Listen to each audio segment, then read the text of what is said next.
Okay, let's try and unpack this. When we talk about the conflict in Sudan, you hear these broad terms, right? Civil war, clashes. But the sources we're looking at today, they really cut through that. They focus on something much more specific and frankly horrifying.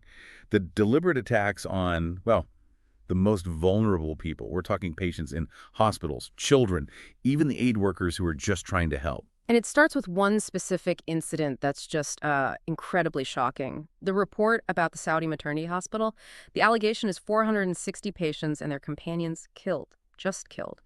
To really grasp this, you have to remember how it started. Back in April 2023, the RSF, the Rapid Support Forces, and the military government forces, they used to be allies. Right, they were in a power-sharing deal. Exactly. And when that alliance shattered, well, the conflict just exploded across the whole country. Yeah. That context is so important. It's not just two sides fighting over land. It's what happens when former partners turn and civil society itself becomes a battlefield. So our mission in this deep dive is really focused. We want to pull together the data from key international groups, WHO, UNICEF, the Red Cross. We need to understand the scale of these attacks, who's really bearing the brunt of it, and what the international community is actually demanding right now. Yeah, we have to get past the headlines and look at the verified numbers. These numbers, they point towards systematic violations of, well, of basic international law, especially how healthcare itself is being targeted, systematically dismantled. Absolutely. Let's move from that one awful hospital attack, the Saudi maternity hospital, and look at the bigger picture. Because the World Health Organization's data, it makes it clear this isn't random. It's a pattern. A strategy, almost. Oh, it's definitely systematic. The WHO Director General, Tedros Ghebreyesus, he's been very clear about the verified figures. Even before this latest hospital report, the WHO had already confirmed 285 attacks on healthcare facilities since the conflict began. 285. Yeah. Verified attacks. Right. That's huge. And that's just what they could confirm, right? In all that chaos. What about the human cost? What numbers did the WHO connect to those attacks? The cost is just staggering. Those 285 verified attacks led to at least 1,204 deaths and over 400 injuries. And these aren't abstract numbers. We're talking about health workers killed while working, patients killed while seeking care, people targeted in places that are supposed to be safe havens under international law. It just raises such a fundamental question. When you target a hospital, what's the goal beyond just spreading terror? Is there a strategic logic, however brutal? Well, it's a tactic, yes. It paralyzes the opponent, sure, but it also paralyzes society. You destroy healthcare, people flee faster, wounded fighters can't get treated, families suffer. It basically breaks down the fabric of life, making it harder for anyone to resist or recover. It turns the humanitarian crisis itself into, like, a weapon. And when Tedros spoke about this, he didn't mince words. He said he was appalled and deeply shocked. When an organization like the WHO uses language that strong, what are they actually trying to achieve? What levers are they pulling? That kind of language signals they're shifting gears. It's not just reporting facts, it's demanding action based on international humanitarian law. He demanded, quote, all attacks on healthcare must stop immediately and unconditionally. It's about applying global pressure. It's reminding the fighters about the Geneva Conventions, creating a record for, potential future accountability, he's saying. Protect health workers, protect civilians. It's required. The condemnation itself is part of building that case. And while documenting what's happening inside hospitals is tough, the impact on civilians fleeing the violence, that's equally devastating. Let's connect this to the wider picture. The displacement, the risks specifically to children. Yes, we're seeing huge numbers of people just desperate to escape the RSF advances. Our sources talk about people fleeing certain areas and heading towards Tawila. That's about, 60 kilometers from El Fasher, the regional capital? Right, and the state they arrived in. That says so much about what they went through just to get there. It really does. The UN's Aid Office, OCHA, reported people arriving in Tawila dehydrated, injured, and traumatized. Just think about that journey. 60 kilometers, probably with nothing, facing constant danger, just to reach a place that might be safer temporarily. And the location, El Fasher, is absolutely critical here. The sources stress this point. It was described as the last major city in that whole area still under government control. It had held out against the RSF for, over 500 days? Exactly. It's hugely significant. If El Fasher falls, the RSF basically controls that entire western region of Sudan. It could be a turning point, and that's why the focus immediately shifts to the people trapped inside, especially the children. UNICEF's chief, Catherine Russell, used this incredibly stark phrase, no child is safe.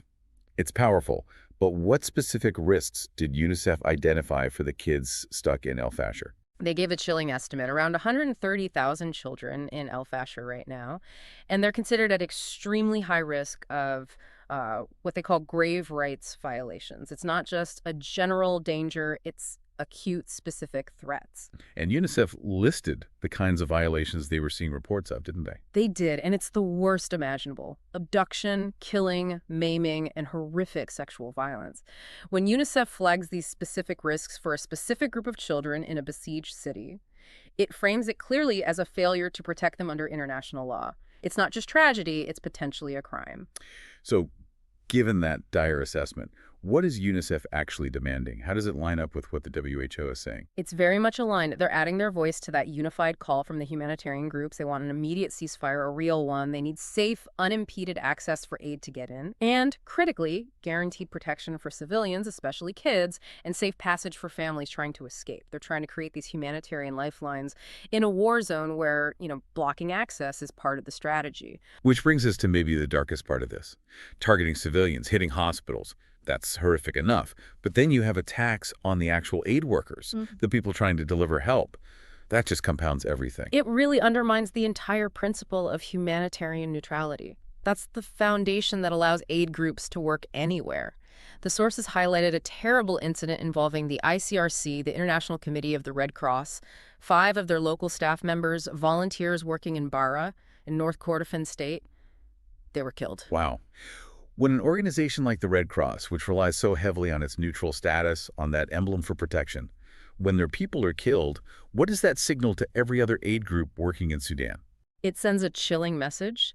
It creates this crisis of confidence, a terrifying choice for aid workers. The ICRC said they were in profound shock and outrage. They called it horrific and senseless. This isn't just about losing staff, as tragic as that is. It's a direct assault on their ability to operate. If neutrality doesn't protect you, how can you deliver aid? The risks become almost unbearable. It means fewer international staff might be willing to go, and the hardest to reach people get cut off completely. But despite that attack that ICRC specifically said they would stay, they would continue their work. Yes, they did. They pledged to keep supporting their teams, striving to uphold the safety, dignity, and protection of all people. That kind of resolve is vital, but, it's based on an assumption of safety that this attack just shatters. And this all ties back to the huge challenge of just figuring out what's actually happening in real time, verifying these atrocities, especially when a major city like El Fasher is under siege or falls. Verification is incredibly difficult. It's maybe the biggest obstacle to accountability in this conflict.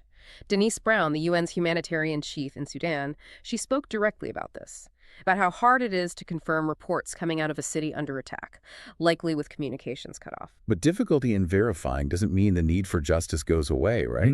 How do these international bodies handle that gap? The chaos now versus the need for accountability later. They're trying to bridge that gap by being very clear now. They're connecting the need for documentation today, however patchy it might be, to the goal of justice tomorrow. Denise Brown was emphatic. All atrocities need to be accounted for so that justice can be served.